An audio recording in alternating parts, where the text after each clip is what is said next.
touche, and like gives me a fist bump and congratulating me for arresting him. And I'm like, really?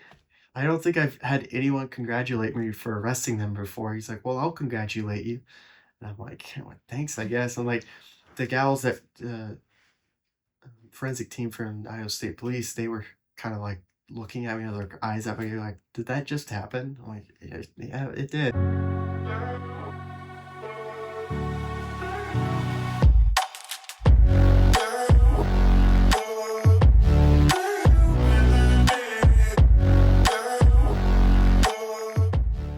Okay, can you introduce yourself for me, please? Yeah.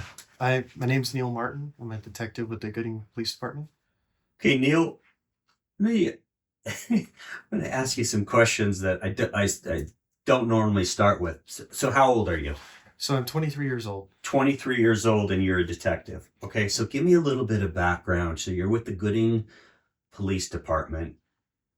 How big is Gooding City? What areas do you cover, and how many officers do you have on your department? So Gooding's pretty small. I would say probably about 2 square miles. Gooding Police Department is just for the city of Gooding. However, we work pretty closely with Gooding County, and we kind of go out to the county and help them out on, high risk calls. Um, I started with Gooding City back in 2021 as a patrol officer. Uh, we have eight officers or eight staff. Four of those are patrol, detective. We have an SRO, and also we have our chief of police, and then we have our community service officer, who is dual for patrol, so she kind of fills in when needed. But we just pretty small. I mean, we have one officer on for a shift, patrol shift during the day or night. So as a detective, are you also on patrol, or are you just strictly a detective? Strictly detective. Obviously, I'll go out and help out patrol if it's a high risk call. If I'm in the office, Okay. um, I'll help out cover patrol shift still. Just kind of coverage wherever needed. Okay. So tell me, how many detectives do you have? For Gooding City, just me. Just you. Okay. So what kind of cases are you, as a detective, what kind of cases are you covering? So I mean, I cover them all. Obviously, bigger agencies, they take all felonies and that. I kind of have to pick and choose what I can spend my time on.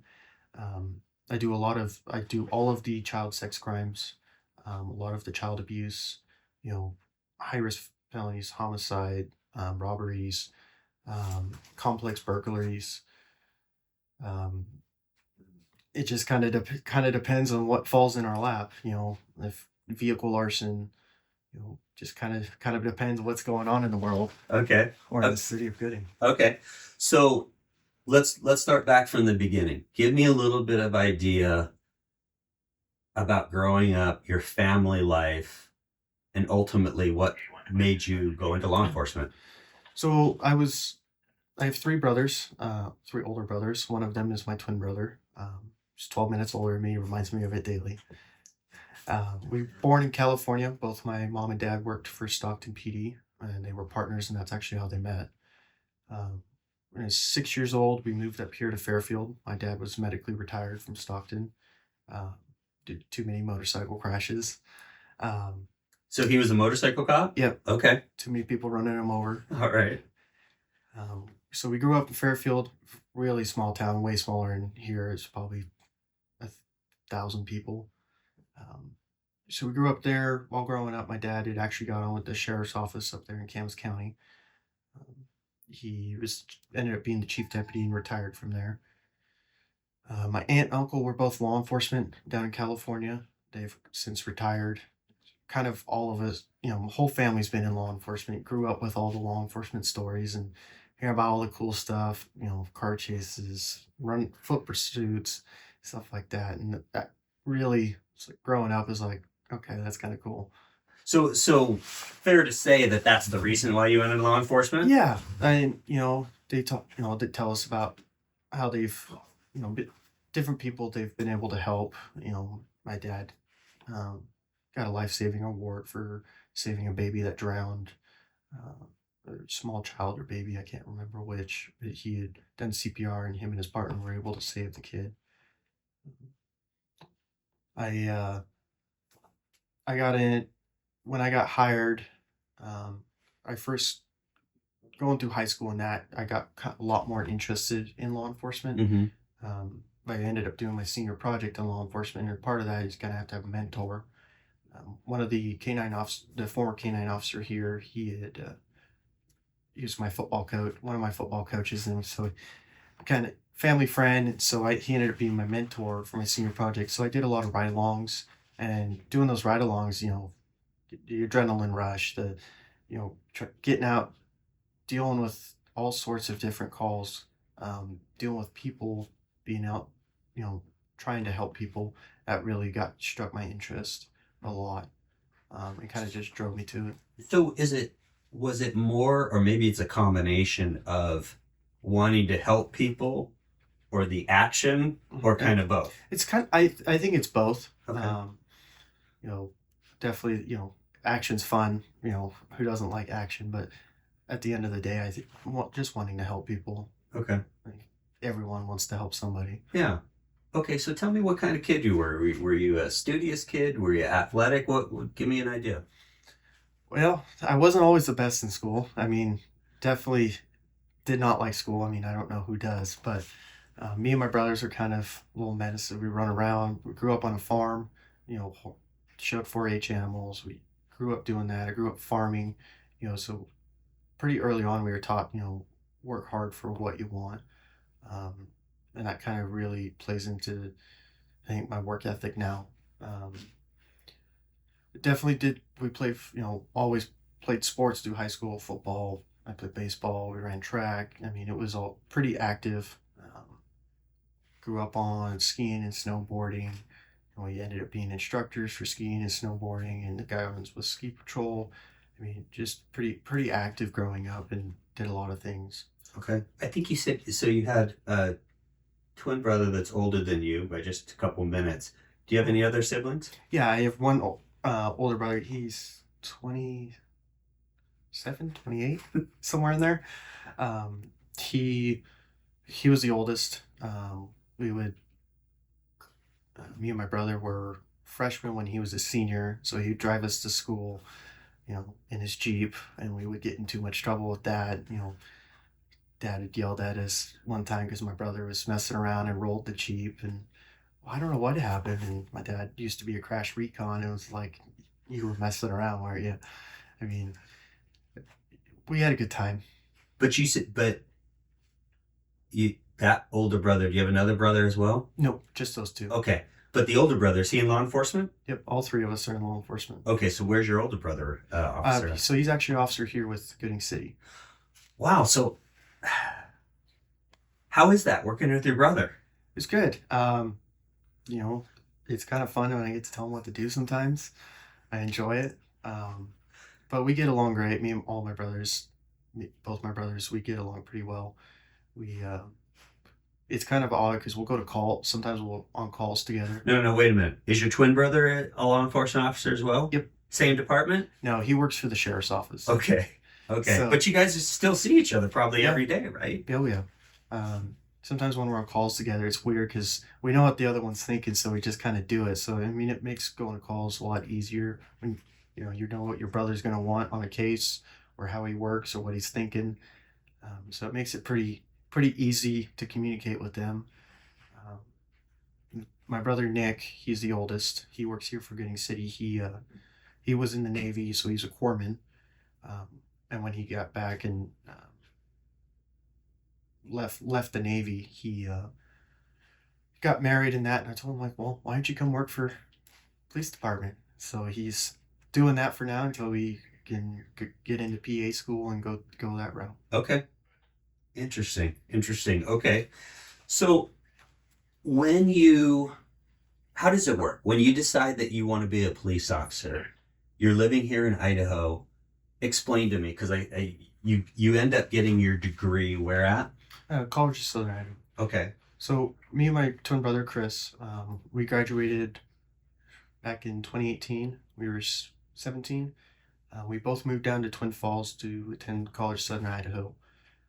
I was initially going to pursue my criminal justice associates, but I decided to go the Law Enforcement Associates of Applied Science route, and I liked that degree better because it was more law enforcement specific classes. You know, they had criminal evidence law, laws of arrest, search, and seizure.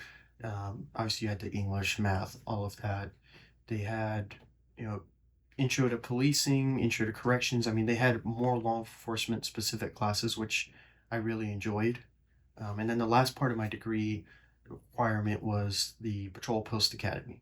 So I had finished a year and a half of my actual college classes, and then the Post Council had lowered the age to requirement to work in the jail to 18. Um, and at the time, I was working for security for the crisis center, so I had applied for Jerome County and Twin Falls County to work in the jail, um, because I couldn't finish out my degree that point because for a patrol post, you have to be 21 years old, and I wasn't there yet. So it was kind of like a, okay, well, I got all the prereqs done or all my classes done. I'm just gonna kind of hit pause on this for a minute and pursue my career. So for that degree, is that a 2-year degree, a 4-year degree? 2-year degree. Okay, 2-year degree. So in that time that you're trying to get that, or you are getting your degree, you're working for the crisis center. Yeah. What are you doing there? So crisis center, you know, they deal with people in crisis, drug addiction or mental health crisis. I just basically I was work security there. Okay. You know, make sure they're being respectful to the nurse or the recovery coach and checking people in, making sure they're not, if they have illegal drugs, you know, you have to confiscate them and, you know, have the police department come pick it up. But it really was kind of like a shock and awe moment because it was, oh, you're dealing with people with schizophrenia or drug, drug abuse, drug addicts. You know, you're kind of thrown in the deep end of dealing with those type of world people from that world, and um, definitely was kind of like a little shock and awe moment. It's like, oh, Yeah. So how old are you when you're working at that job? I was 18. Okay, so you're 18. How how do you develop, and maybe you were gregarious and outgoing, and you Mhm. could tell me, but how do you develop your skills in how to interact with people? I think the biggest thing I learned is just with talking with them is they're just regular people going through having struggles with life. Hmm. Not everyone's perfect. And just having conversations with them. And most of the time, they'll tell you what they're addicted to or what's going on in their life. And was pretty kind of eye opening. It's like they're just regular people. Hmm. You know, they talk like anyone else. Like you and I having a conversation here. I mean, it's just about the same. Yeah. Okay. So you get your degree. Once you become 21, is it a shotgun approach? Do you start applying for all these different jobs? Kind of. So when I just before I turned 19, because they had lowered the age, I had applied for Jerome County and Twin Falls County Sheriff's Office Okay, so wait a minute. So they lowered the age, so you didn't have to be 21 to get a law for enforcement? patrol. For patrol. But for to work in the jail, they lowered the age requirement to 18. Got it. So I applied for those two counties, went through the physical test, the interviews, and all of that. Um, Jerome County was, I never heard anything back from Twin Falls County, but Jerome County called me and said, "Hey, hey, you passed your background investigation, but we hired somebody full time that's already certified." I'm like, "Oh, okay," but they offered to bring me on as a reserve detention deputy, so just kind of part time as needed. So I started doing that, working full time at the crisis center and working part time at the jail, just kind of getting into that world, in hopes of getting hired full time. Hmm. And at that time, my twin brother Chris, he had applied for Gooding County Sheriff's Office to work in the jail, and he got hired full time. And they still had some full time slots open. He's like, "Hey, why don't you come work over here?" And I had known some of the sheriff's office admin, growing up. They know my parents. So I went and talked with him, filled out an application, and got hired full time for Gooding County. Started working in the jail September of 2019, and I worked there for a little over 2 years, and went to detention academy, 6-week academy. Um, re- it was definitely a bit of a change of pace between the jails because I had started in Jerome jail, and Jerome was a lot bigger jail. They built a brand new jail. Hmm. I mean, there's 150 inmates. And you come to Gooding County and you got 20 inmates. Very small, old jail, a lot different. But I would definitely enjoy working the jail. I don't know if I'd go back, but I, Yeah. So what are you doing? Regardless of whether it's Jerome or Gooding, what are you doing in the jail? so kind of the roles of detention deputies. You're making sure inmates are staying in jail. You're delivering meals. You're getting them meds, or prescription meds, making them to doctor visits, making sure they go to court. You know, I always made the joke. You're an adult babysitter, um, but you're taking care of them really, making sure that their rights are not being infringed on or broken. You're getting them TV time. You're getting them out to rec yard. Uh, you know, there's probably so much more I'm missing. Well, tell me about how does your experience in the jail translate to once you get on patrol and ultimately become a detective? But how does your experience there help you out later on?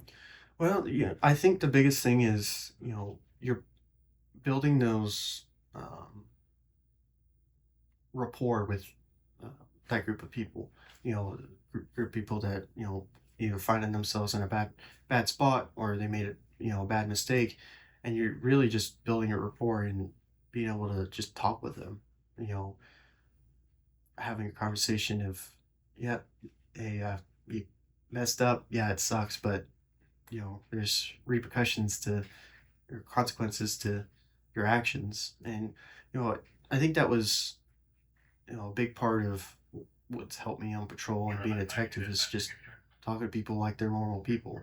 you know Yeah, so I typically ask this, whether it's a larger community or smaller community, but do you find yourself or have you found yourself dealing with people on the outside once they've been released? oh yeah, yeah, because me and my brother worked both for the sheriff's office and the jail, and it's kind of a backtrack a little bit. So sometimes inmate or new in custodies would come in and they'd be high or whatever, and I worked night shift and my brother would work day shift on the same side of the week, and they'd think we were the same person.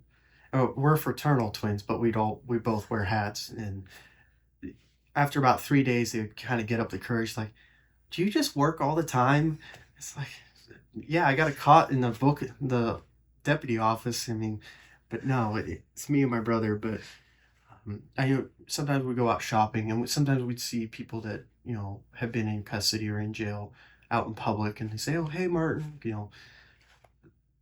But building that rapport with people. I mean, I never had a bad experience with dealing with somebody on the outside while working in the jail. While I had seen them while working. Where do you think your attitude, your how to treat people came from? I Yeah, honestly, it's kind of hard to place. I think a lot of it has to do growing up with my parents. Hmm.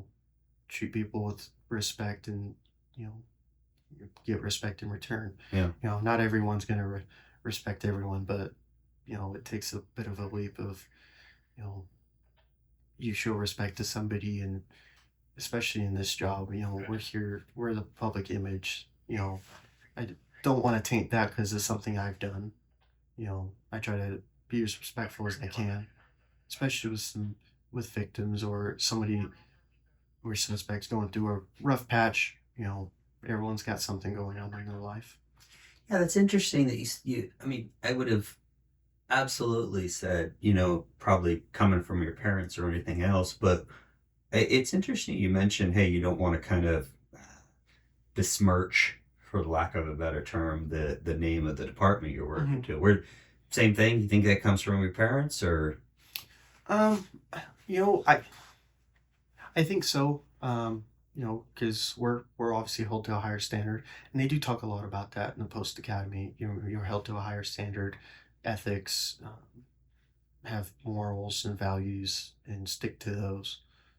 Do you think when you were going through post academy or even through your degree at College of Southern Idaho, did you ever see people that were talking about becoming police officers and you're like, yeah, I don't know if this is going to work out for you? Yeah, we always get to, hey, I want to be a cop, and you're like, ah, maybe, but we'll see. It's. I mean, I think that's everywhere. Yeah. You know, so sometimes they could be great. Sometimes, you know, it's like every job. I don't think there's. I think everyone can excel at a job if they put the time into it, or if they don't want to put the time, or they don't care, they're not gonna.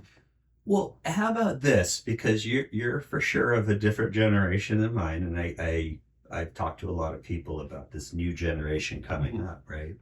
And a lot of what the older guys are complaining about is kind of a lack of work ethic. Do you see that in Oh your yeah. generation? Oh yeah. I 100%. I think it's definitely hard to because me and my brothers we try to have a very hard work ethic and we try to work very hard. And we kind of see people our own age or we go out to calls and we're dealing with people that are the same age or a little bit older than us and they have no drive or want to get out and work or have any goals or aspirations for their life. I think that's it's kind of a weird thing for at least for me is seeing that is like, well, how can somebody not want goals or aspirations in a life or and I think that just comes from different backgrounds, I guess. Yeah, so same question that I had for you earlier in terms of how you treated people in the jail or treat people in the jail. Where do you think that work ethic came? Do you think it came from parents as well? Oh yeah, parents growing up doing the chores on the farm. I worked for one of our neighbors, farming. Definitely, he was a lot older than me, and he'd run laps around us. But I mean, my parents always said if you're not gonna work hard, um, don't even bother working. You know, don't drag your employer along. I think, and a lot of it is you have a last name, you have a that's your reputation. You know. Mm. So you obviously look very young. So Yeah. can you tell the story about the woman Yeah. in the jail? So, I mean, it's kind of a funny story. I was working with my corporal. We in patrol had arrested this gal, and she was very much so under the influence of drugs and not cooperative with the booking process at all. And it was just kind of a very long day of screaming and yelling. And the jail is very small, and the booking hall shares with the sheriff's office. And I tried to talk with her at one point and trying to you know, just wait her like, hey, like, let's just get this booking done. Go back, take a nap, whatever. And she in turn decided, that wasn't gonna work, and so, kind of just looked at me, says, "What are you, 12 years old?" And I was like, and then that I stepped out of the booking hall, and of course my partner that day, she was laughing her butt off because she thought it was hilarious. And I go out to the sheriff's office, and of course, because my mom she works for Gooding County as a probation officer, and she happened to be standing in there, and so the whole sheriff's office was laughing, and so it's kind of the running joke now is, hey, you look like a 12-year-old. Okay. After you after you start working for the Gooding County Jail, so from 2019 in 2021 you get hired here at the Gooding Police Department. Yeah, Couple different questions. So you're working on patrol. So the first question I have for you, when you start on patrol, how old are you? it's 21. 21 years old. Okay. Have you had this discussion with others? Have you had this discussion with yourself about, okay, now I'm on patrol. There's a chance that I may have to take another person's life. Hmm. How did you deal with that? It's kind of a so I mean obviously I knew I wanted to go to patrol ever since high school and college. Mm-hmm. Obviously I had my mentor in that. Um, I think it's one of those things is, you know, you're prepare for it mentally. Like this might be something that might have to do, but at the end of the day, you don't really can't really you can only prepare so much until you hope it doesn't happen, but it may happen. Hmm. I wouldn't I don't know how I'd say I prepare for it. They talk a lot about it in the patrol academy, that you may very well have to take someone's life, Hmm. and you have to be prepared for that. And know, it's if it if I have to do it, I have protect myself or protect someone else. I'm I'm prepared to do it if I have to. Yeah. Okay. Um, Before we start talking about what you've done on your, during your career so far, has there been is there a goal? Is there any goal about what you want to do? Obviously, you're a detective now, so I'm Mhm. assuming that that was a goal. But is there a larger goal? Do you see yourself, hey, I want to be a police chief one day, or a sheriff one day, or maybe it's just whatever. At this point in your career, do you have any aspirations to do something? Yeah, I don't know. Like I've kind of thought about it. What's the next step from here? But right now I'm pretty happy where I'm at. Hmm. I've definitely achieved the goals that I had set, and I'm kind of doing my job and enjoying, trying to make the best of life and work, and try to be better about keeping work and personal life separate, and uh, don't take the work home. Yeah. Um, I think, you know, when I was on patrol, I didn't think I was going to be a detective. That wasn't really in the cards for me. I wanted to be a canine handler. That's what I really wanted. Did you want to be a detective though? Um, not till I was like when the detective slot came open. Hmm. One of my county partners, detectives, he's like, "Well, why don't you take it?" I'm like, "I could." And I just kind of thought about it and was like, "Yeah, it's actually it might be a lot of fun." Um, and then my chief had offered me the position. I said, "Yeah, I'll do it. Just send me to the training." Okay, so but your first goal was you wanted to be a canine Yeah, officer. Why? I love dogs. Okay. That's the big thing is, who doesn't want to go to work with a four-legged friend? Um, and it's that was something that my mentor he was a canine handler, so I got to kind of see the canine handler side of things, and that just was really appealing to me. you know Plus getting a four-legged friend that's a couple $1,000s. Okay. All right. So you started patrol October 2021, Gooding Yeah. PD. Tell me how it is. You're 21 years old. I'm assuming you guys don't have enough people around here to be rolling around in two-man patrol cars. So how is it as a 21-year-old on patrol by yourself? So I mean, you know here in Idaho, especially with small departments, you have a year to go to the academy. Obviously I went through the field training process, which it wasn't. I mean, our field training process is not as long as some of the bigger agencies because we having manpower and doing all of that. It was definitely kind of a big change of pace from the jail to patrol. Mm-hmm. Um, you know, uh, Working. I remember my first solo shift. I mean, it was day shift, so obviously, I still had my chief around if I needed help. But I mean, it was like by myself. Why do I? No one's telling me what to do. What do I go do?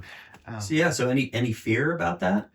no, I think it was more, and as I like went on to night shift and then back to day shift, it was more of kind of okay, do I know what I'm doing? But I think a lot of it was just kind of an uncertainty.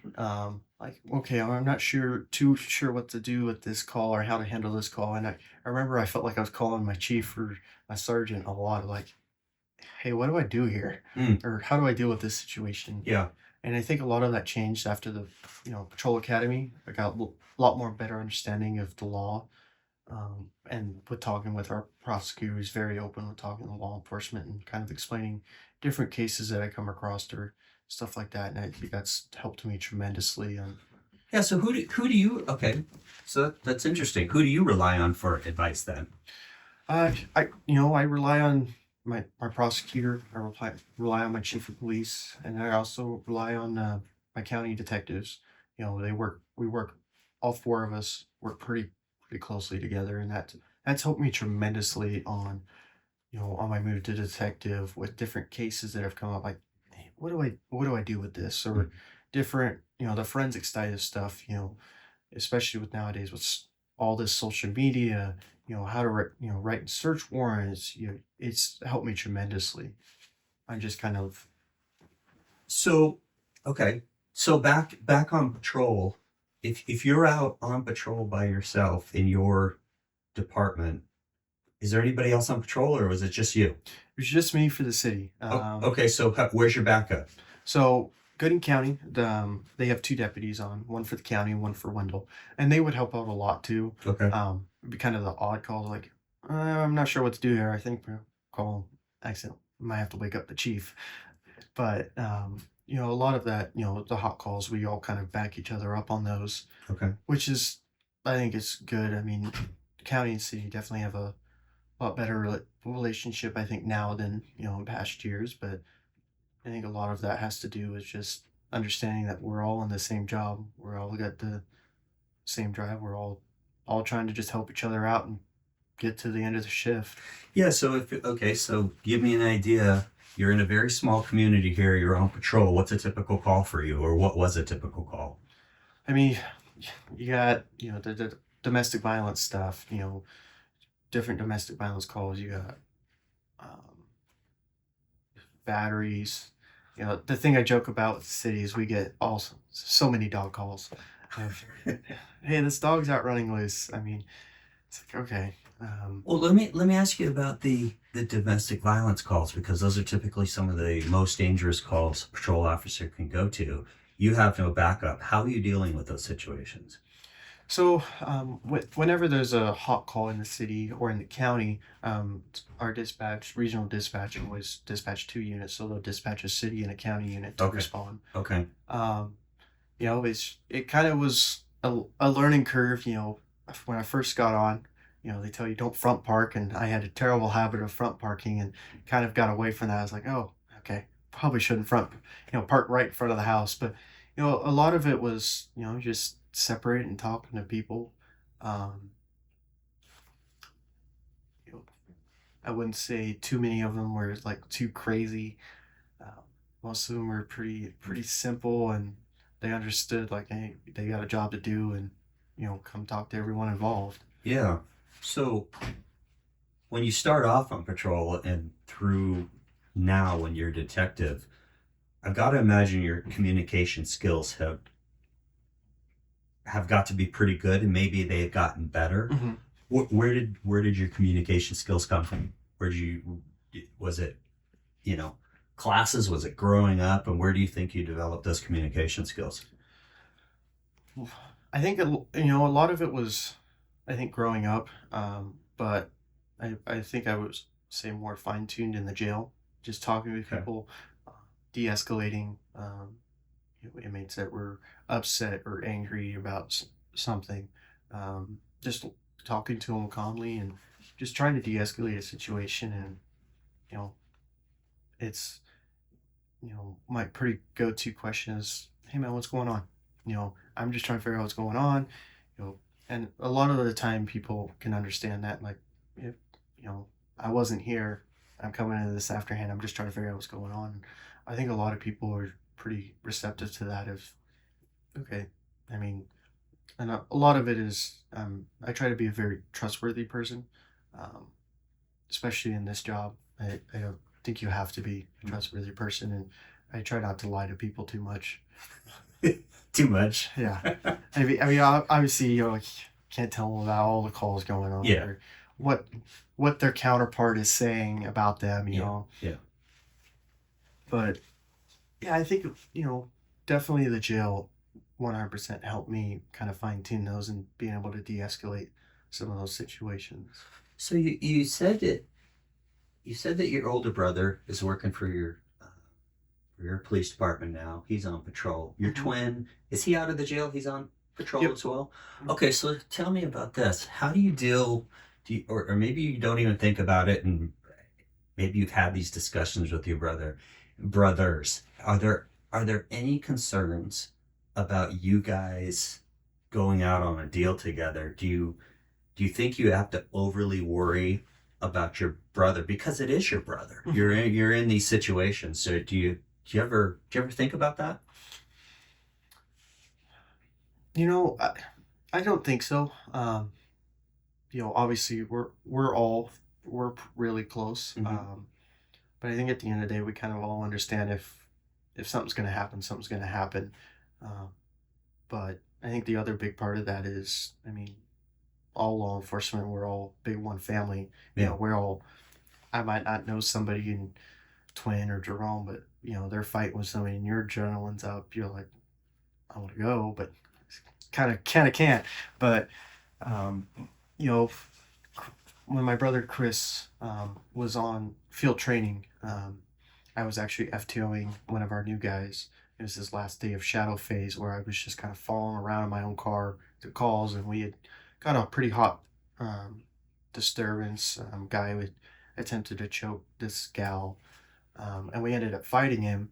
And I remember talking with Chris afterwards. He's like, "Yeah, you called out. They got the air cleared. Heard you fighting with one, and my truck is only doing 105, and I can't get there fast enough." But I think at the end of the day, I don't know if we've really talked about it. I think it's just more of a if it's gonna happen. I mean, it's gonna happen. I mean, Yeah, I'm just trying to put myself in your shoes right now, which is on the one hand, I think it'd be kind of fun working with my brothers, but on the other hand, I would think I might have a little bit more concern, a little bit more worry that something is going to happen. It's one thing if you're out there with another officer who obviously you have a relationship, you're close to, mhm. but it's a totally different thing working with your brother. Yeah. Obviously, I mean, you have a little bit extra concern, like, oh, he's going to a hot call. Like, all right, I'll keep an extra ear out for that in case he needs me to run that way. You know, um, Me and my brother have actually, I was Nick had my brother Nick had just started, um, and I think I was riding with him for 2 night shifts. Just kind of swapped off different people training him. So I trained him for like 2 days. And that night, my brother Chris was working in Wendell, and he was responding to a call. Guy pulled out in front of him, and he ended up crashing into an ice box. Uh, so we call him Icebox now. But uh, um, it was definitely like, oh shit, is he okay? Um, but I mean, he gave us, yep, I'm good. You know, I think it's just a little bit extra keeping an ear out, make sure they're good. If they're not, I want to go help. Yeah. You know, You touched on this earlier, but I think it's funny. I don't know how I'd react if I was the older brother getting told what to do about the younger brother. it is. I don't know how he does pretty good with it. I think he stopped bringing me his reports to proof. I don't think he likes my red pen as much. Um, That's funny. he I think he gets a little annoyed when I mark it up. A little, you know, but I enjoy working with my brothers. Yeah. I mean, obviously, we're not morning people at all, and we can all be a bit grumpy in the morning. But it's kind of comical of we can have the tough conversation with him, and no, he's not going to get his feelings hurt. But like, or if he messed up on something, 'cause I think all of us are kind of in that same boat of if I do something wrong, tell me. Yeah. Yeah. If I'm messing something up, tell me so I can fix it. Yeah. Okay, so you're on patrol. How long are you on patrol before you end up getting promoted to detective? So I started in October of 2019, or no, 2021. I'm sorry. On patrol. I In March of 23, I was promoted to detective. Okay.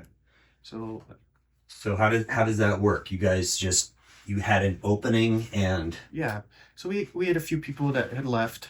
It's kind of one of the hard parts about a small agency Mhm. is we don't pay as well as some of the bigger agencies, but Um, there was a kind of a shortage, and there was actually out of the 8, there was only 4 of us still here. So me and the officer, the now canine officer, we were working all the night shifts, and my chief was covering the day shifts because our fourth officer was on light duty. So it was kind of a real small, lot of overtime. But my chief had said, "Hey, do you want to be the detective?" And I'm like, "Yeah, as long as you send me to all the training." Um, Yeah. So what was there? I mean, you and I chatted about this, and I think you've mentioned it already. But you're dealing with, you know, child cases. You're dealing with narcotics. We're even going to talk about a homicide. You're dealing with. Is there is there concern? Is there worry? I think there was definitely a big worry going into it. I would say though, 90 70% of the problems though is, or 70% of the work is just talking to the people involved in the case and figure out what's going on. Mhm. Um, when I moved over, I kind of got thrown off the deep end. I had several child sex crimes, on my plate. And the county detectives really helped me kind of navigate the process for those of setting up a child forensic interview. Going through that process, talking with the prosecutor. I've had several meetings with the prosecutor's office and just, hey, what are your expectations on these cases, or what are you looking at on these cases, and or these interviews with suspects. And one of the things that I still remember to this day is my prosecutor saying is, when you're interviewing somebody, just think of one more question. Well, and that kind of is like my next interview. Interviewed a kid who was um, forcing his little cousin to perform sexual acts on him. And he kind of played off the whole interview like, "Oh, it just happened." And that one more question thing kind of popped in my head, and it was, "Okay, well, why your cousin?" And he answered, "Because he was the most manipulable." And I was like, "Wow." I was like, it kind of went in one ear and out the other. But after the interview, sitting down, typing up the report, reviewing the interview, I was like, "Did he really say that?" And I was like, "Wow." How old was that kid? Uh, I believe he was 15. Suspect was 15. I think the victim was 8. Okay. So we chatted a little bit about this, and I found your answer interesting when I asked you what kind of cases, not necessarily do you like, but what kind of cases kind of grab your interest. And you said they were the child cases. Mhm. How do you, being as young as you are, how do you come up with the questions, or how do you relate to these kids that are as young as they are? And maybe you relate great because you are Mhm. so young and they kind of see you and feel like they kind of chat with you. But in terms of how you come up with questioning and how you're going to talk to these kids, have you been to training? Is it a constant thing where, hey, I've not only been to training, but I've got to obviously ask detectives that are older than me and have more Mhm. experience? How does that whole thing work for you?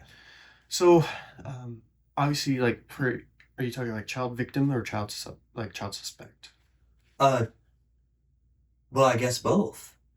So, child victim, with, you know, as far as in regards to like sexual abuse or physical abuse, we don't, we, you know, I went to training, through discussion with other detectives, and that is, when you're first talking with them, it's just minimal facts, the minimal amount of stuff, because we do what's called a forensic interview, um, with a trained specialist, talk to kids, of asking non-leading questions, and not introducing anything into the vocabulary. Okay, so now wait a minute. Is it when you say there's a specialist, is a specialist in there with you, or are they doing the interview? How does that So work? I do the initial kind of interview if I Okay, have to, okay, unless they've disclosed to somebody else. Then I'll talk with the parents, okay, and I'll set up what forensic interview that St. Luke's runs in Twin Falls. okay. It's called St. Luke's Cares. So I'll set up the interview, and we'll meet.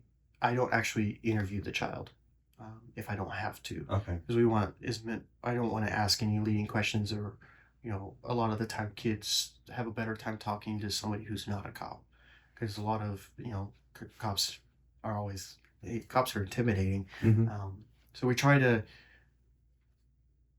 bring them down. The parents bring them down to Twin. We meet with parents, and it's a very child friendly conversation, very lighthearted. It's a safe place for them to talk about the things that have happened to them, um, and then after that they kind of get a physical checkup from the nurse practitioner or doctor there.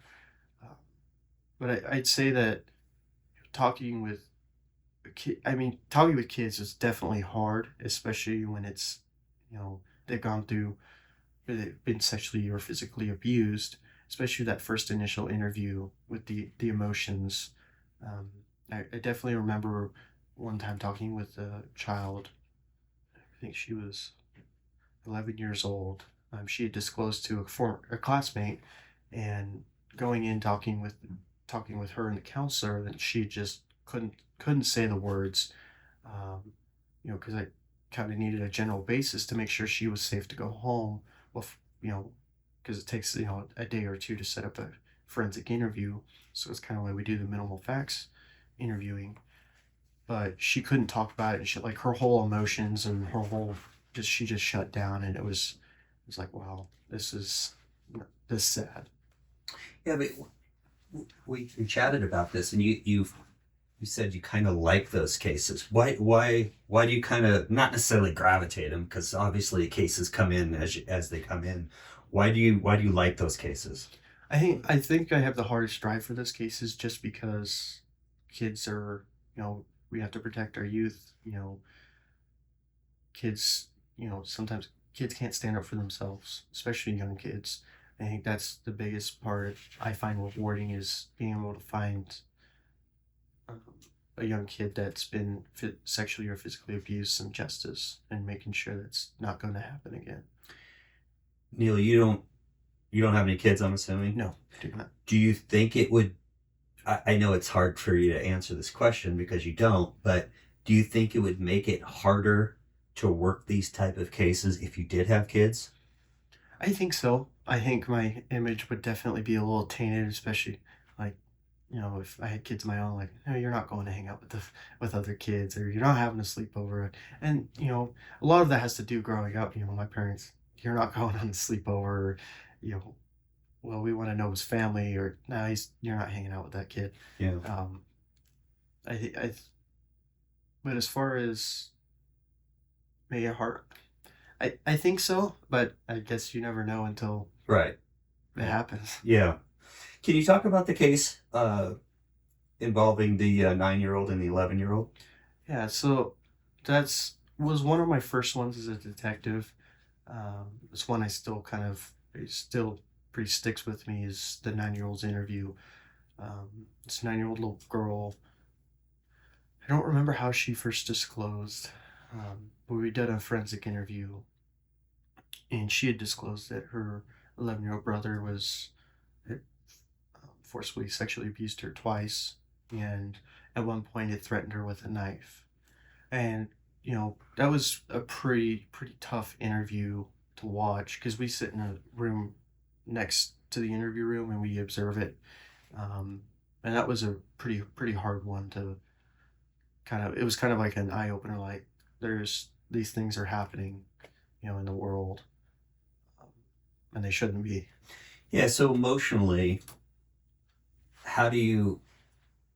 Two questions. Emotionally, how do you deal with them? And when you're dealing with these types of cases that have that emotional impact, how does it work in a small community, small department like this? Do they offer any sort of counseling where you can go and chat with somebody about this?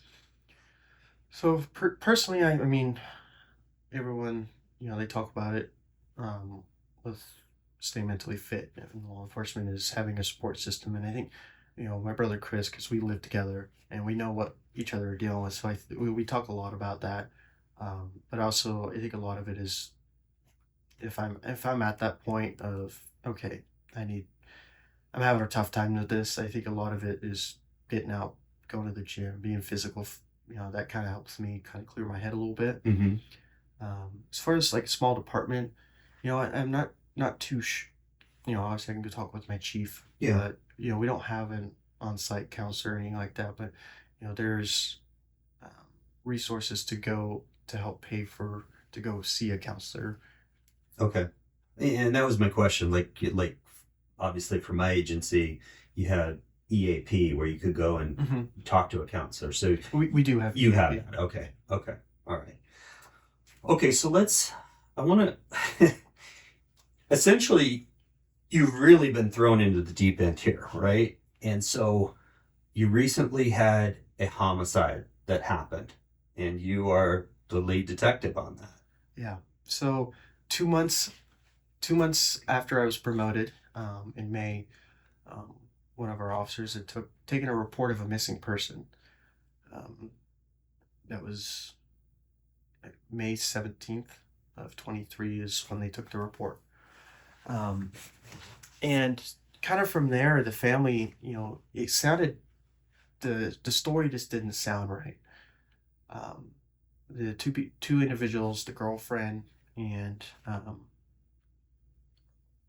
her friend, they call they call each other aunt and nephew, um, had reported that this girl's boyfriend, his name was Roger, had gone missing, and he was at their uh, friend's apartment here in Gooding. And he got into an argument with his girlfriend and just slammed his hands down on the couch and walked outside.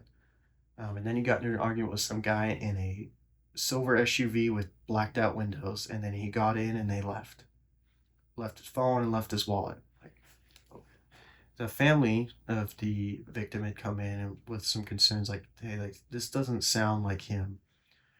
And so we kind of like, okay, well, this could be turning into a homicide. So we're kind of pretty early on. We're kind of like having that in the back of our head, but we, obviously we couldn't confirm because we didn't have a body.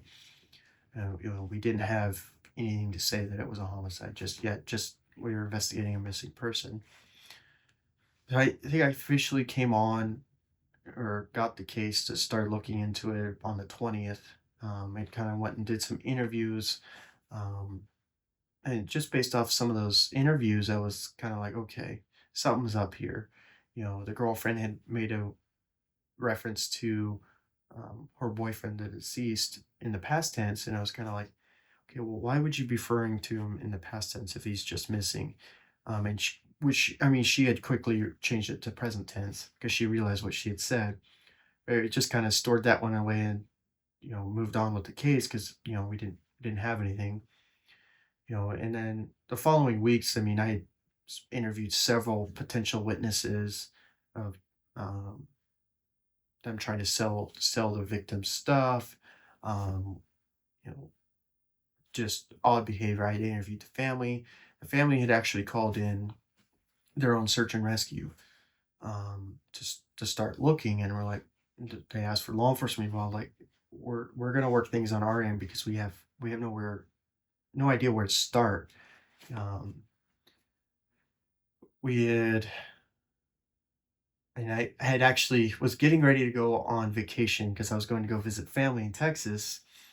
Um, but and the day before, I had done an interview with the roommate and um, kind of like gave the county detectives like, hey, and they were helping me out on it because I was like, I'm not quite sure what to do here. Because we're like, okay, well, he could be anywhere. We're still getting numerous phone calls like, hey, we think we saw him down in Twin, but somebody like him. Um, so I had flown out to Texas and I had a layover in Denver, and I landed in Denver and my phone was blowing up.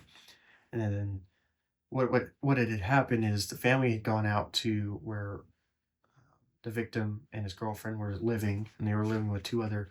Um, they were living with these two homeowners, and they had gone out to a shop, and the shop had like a divider in the middle. And when I'd gone previously gone out there on the 20th when I first came out of the case, and I kind of got walked through the house, just to kind of check it off the list. Like, is he actually missing? Um, and I looked at the shop and I'm like, no. But the home, since it's out in the county, the homeowner had said, "Hey, I had a 22 rifle that was stolen." So I called the county deputies to come take the report, and they had gone in there. Well, unbeknownst to me, I didn't know there was a divider. So I got called on, I think it was the 27th of May. They had called and said, "Hey, we found your guy." Um, there was in that the far west side of the shop, there was a big oil pit, like to change oil on commercial vehicles, and they'd found him down in the bottom, and there was a tarp over him, and like thrown some chest of drawers on top of him, and they're like, "Yep, looks like apparent gunshot wounds." So I'm like, "Well," so I called my chief. I'm like, "Well, I need to find a plane back to Idaho," and he's like, "No, we can handle stuff for the week. We get the autopsy done.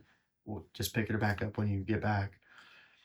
Um, so I got back and it was just kind of all hands on deck. We for sure homicide. We got had the autopsy was already done by the time I got back, and we'd found that they were able to locate one of the murder weapons, because he was shot with two different calibers.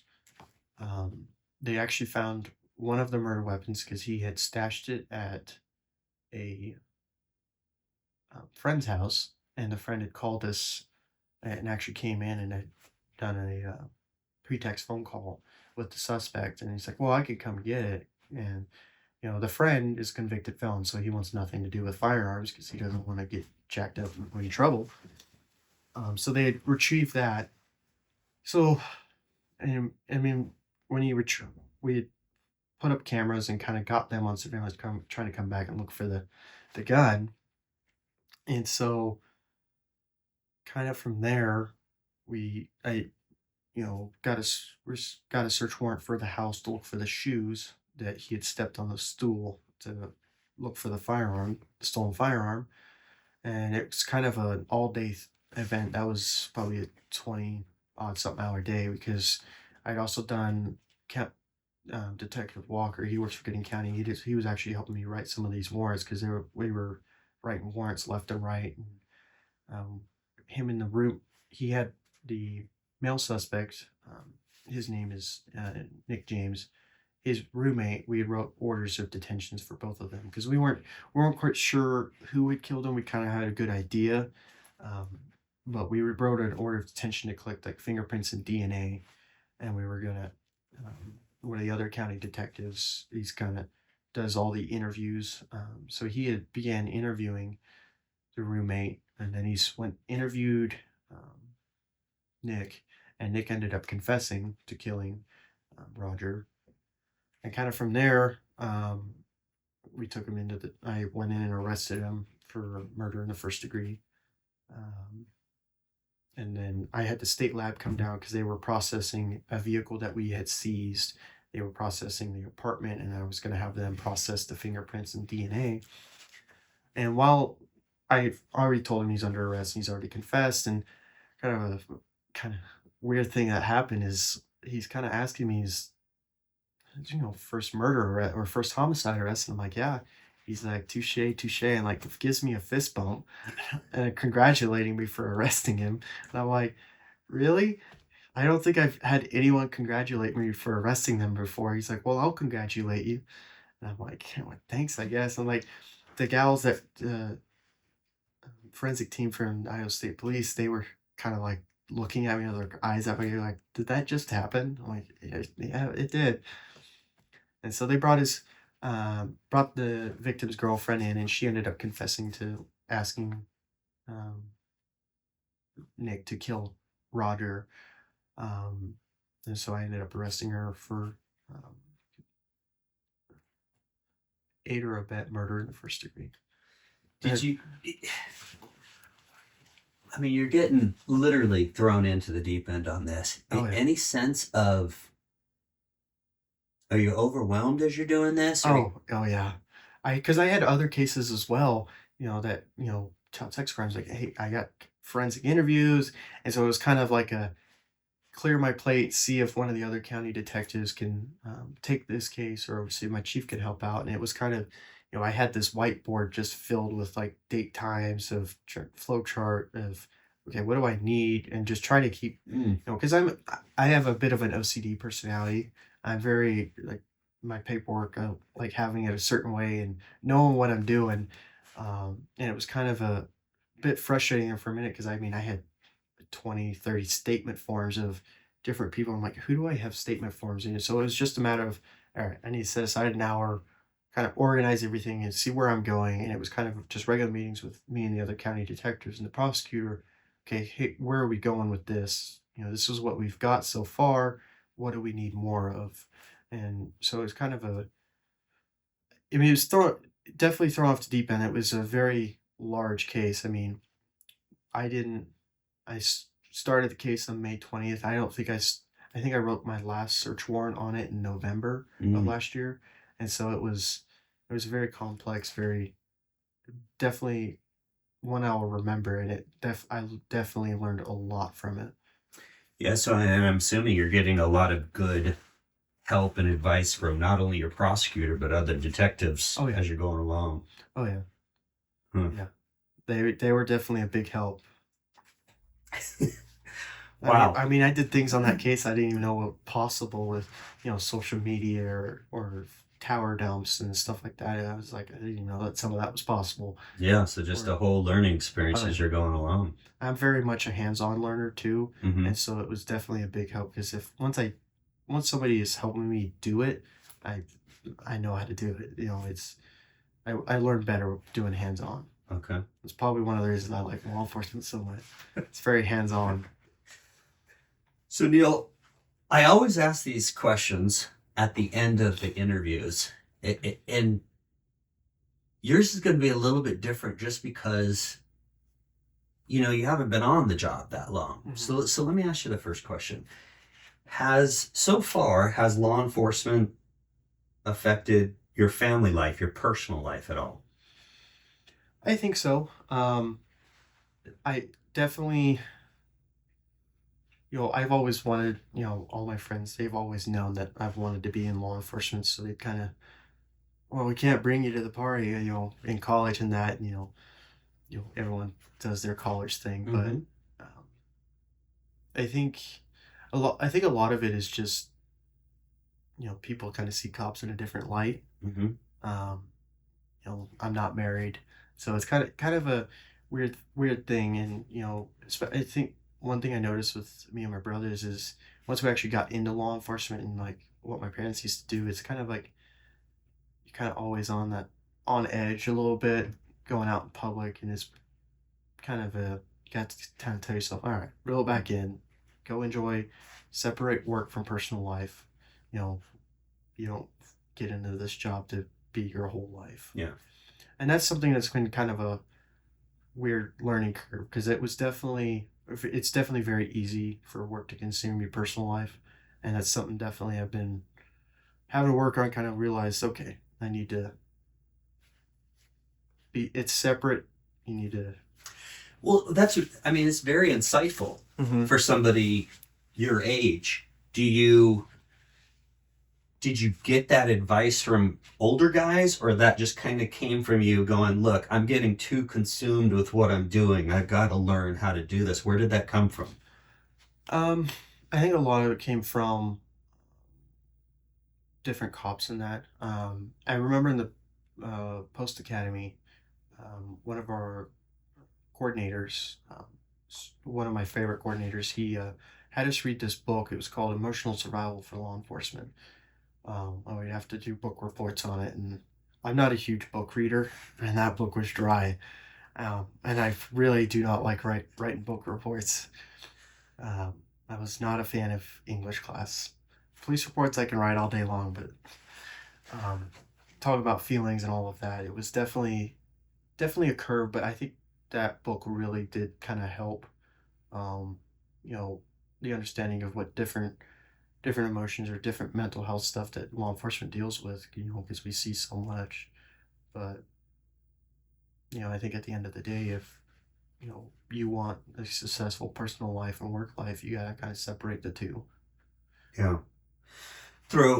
So through your short career so far, can you look back on, maybe even growing up until now, you've seen a lot, you've done Mm-hmm. a lot. Has your attitude towards people and how you see people out in society, has it changed at all since being in law enforcement? I think so. You know, I always think back to the when me and my brother go shopping at Walmart, and it's like, well, that person's tweaking. I mean, it's I mean, we deal with people all from all walks of life, but I think the biggest part is okay. What are they? Why are they acting so weird? Like, you just people observing. If I guess the biggest thing I notice is in law enforcement we have to that's our job is we observe people, we Mm-hmm. observe people's behaviors, movements, anything like that. When when you're out and about personal life, I mean it's kind of hard to turn that switch off because you're always observing it, you're taking in their nonverbal cues, and it's just kind of like kind of see them in a bit different light, or if, oh well, that guy's probably got a warrant, or you know try not to profile a little bit, but you're profiling a little bit of, well, they might got a word, or if that person's probably on meth. Yeah, but in this point of your career, do you do you judge people harsher, or do you feel like you're jaded, or you're pretty much the same that at least when you started at this point? Uh, I think